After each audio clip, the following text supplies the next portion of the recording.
1997년 12월 서울. 한 남성이 낮술에 취해 시멘트 바닥에 머리를 찢습니다. 중환자실로 후송된 남성. 9시간에 걸친 뇌수술. 남자는 생명을 건졌지만 뇌부종으로 인해 호흡이 곤란한 상태. 뒤늦게 달려온 환자의 부인은 인공호흡기를 달고 있는 남편을 보고 이렇게 말합니다. 그냥 퇴원시켜주세요. 도저히 수술비를 감당할 형편이 안 돼요. 지금 무슨 말씀하시는 거예요? 담당 레지던트는 말렸습니다. 이 환자 지금 퇴원시키면 환자 목숨이 위험합니다. 죽을 수도 있다고요. 정 돈이 없으면 차라리 일주일 정도 병원에 있다가 밤에 몰래 도망을 가세요. 그러나 고집을 꺾지 않는 부인. 남편은 17년 동안 백수였어요. 술만 마시면 폭행을 휘둘렀어요. 지금도 저 혼자 돈 벌면서 간신히 살고 있다고요. 전 병원비 감당 못해요. 그냥 퇴원시켜주세요. 결국 의사는 부인의 고집을 꺾지 못합니다. 당시 수술을 집도한 의사는 부인에게 병원에 절대 책임을 묻지 않겠다는 각서를 받고 퇴원을 허락했습니다. 인턴 의사가 앰뷸런스로 환자를 집까지 태워다주고 인공호흡기를 뗐습니다. 환자는 5분 만에 사망했습니다. 수술, 입원, 퇴원, 사망까지. 이 모두가 36시간 만이었습니다.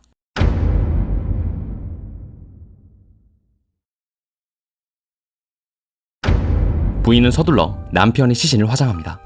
부인, 경찰서에 가서 남편 죽었다고 이야기해봐요. 가난한 변사자는 경찰서에서 장례비를 보태준대요. 부인은 그 돈이라도 받기 위해 서울 남부경찰서에 남편이 죽었다고 신고를 합니다. 이때까지만 해도 본인이 범죄자가 될 수 있다는 사실을 부인은 아마 몰랐을 겁니다. 저기 우리 남편이 죽었는데 신고하면 장례비를 좀 보태준다는 이야기를 들어서요. 네 부인, 사망진단서 좀 보여주시겠어요? 사망진단서요? 병원에 동의 없이 퇴원했기에 사망진단서가 없는 상태. 부인, 사망진단서가 없어요? 남편분 어떻게 돌아가신 거죠? 결국 남편의 죽음은 병사가 아닌 변사 처리가 됩니다. 그로 인해 시작되어 버린 수사. 경찰은 의사들을 호출합니다. 그리고 묻습니다. 퇴원시키면 죽을 줄 알았어요? 몰랐어요? 단순한 질문인 것 같지만 엄청난 의미의 질문. 누군가를 보호해야 하는 사람이 보호를 하지 않아서 그 누군가가 사망했다면 법에서는 이거를 살인죄로 봅니다. 의사는 뭐라고 답변했을까? 죽을 수도 있다고 예상 정도는 했습니다. 담당 검사는 부인과 의사들의 진술을 토대로 이들을 재판에 넘겼습니다. 병원뿐만 아닌 대한민국 의료계가 발칵 뒤집혔습니다. 당시에는 회복 가능성이 없거나 보호자가 치료를 거부하면 그대로 돌려보내는 것이 관행이었던 시대였기 때문이죠. 분명 기존 관행대로 했을 뿐인데 의사들은 억울했습니다. 이렇게 90년대 대한민국 모든 의사들의 관심이 모아진 재판이 열리게 됩니다. 존경하는 재판장님, 부인은 살 수도 있는 남편을 무리하게 퇴원시켰습니다. 그 때문에 남편이 죽었습니다. 부인을 살인죄로 처벌해 주십시오. 또한 의사들 역시 퇴원시키면 환자가 사망할 것을 알면서도 환자를 퇴원시켰습니다. 의사들 역시 부인과 함께 처벌해 주십시오. 저는 남편을 해할 의도가 전혀 없었습니다. 그저 저는 너무 가난했고 그래서 치료비가 없었습니다. 남편은 10년 넘게 백수로 지냈습니다. 그래서 결혼 생활이 많이 힘들었어요. 남편이 병원에 있어봤자 계속 의식불명으로 있을 거라고 생각했어요. 그렇다면 차라리 병원비라도 아껴야 된다는 생각이 들었습니다. 그뿐입니다. 애초에 우리가 환자 치료를 안 한 것도 아니고 9시간이나 수술을 했습니다. 수술 역시 성공적으로 마쳤습니다. 보호자에게 퇴원시키면 안 된다고, 차라리 돈이 없으면 나중에 병원 몰래 도망을 가라고까지 이야기를 했습니다. 그럼에도 불구하고 보호자가 계속 퇴원시켜달라고 하는데 의사가 더 이상 치료를 어떻게 하나요? 의사-환자 관계는 계약 관계입니다. 한쪽에서 계약을 깬다고 하면 의사도 더 이상 할 수 있는 일이 없습니다. 돈이 없어서 퇴원하겠다는 부인에게 의사가 더 이상 할 수 있는 일이 뭘까요? 남편 치료비를 어떻게든 마련해서 가져오세요. 이렇게 해야 하는 건가요? 무려 재판 기간만 7년이 걸린 이 사건. 결과는 어떻게 되었을까?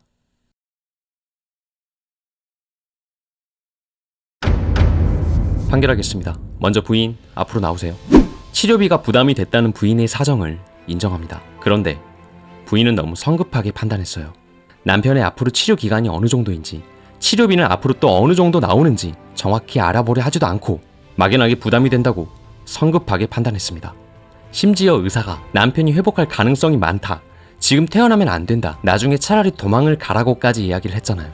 그런데 그저 생활이 어렵다는 이유로 무조건 퇴원만을 요구한 부인의 태도, 정상적인 배우자의 행동으로 볼 수 없습니다. 부인의 주장 받아들이지 않겠습니다.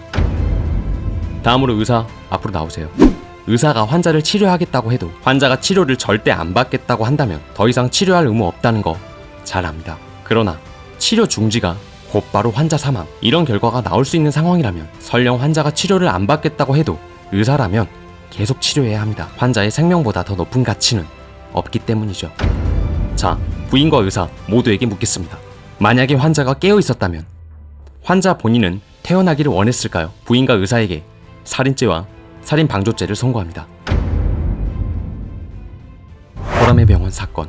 이 사건은 90년대 당시 우리나라 의료계에 엄청난 화제가 되었습니다. 마지막 재판이 끝나고 난 다음 의료계에 퍼진 파장은 그야말로 엄청났죠. 병원에서는 환자가 태어나고 싶다고 해도 무조건 붙잡아두는 일들이 생겨나곤 했습니다.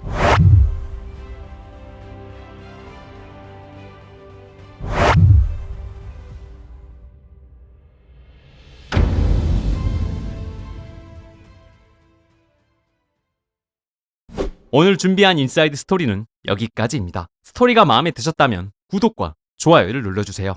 늘 여러분이 궁금해할 속 사정을 치밀하게 들여다보겠습니다.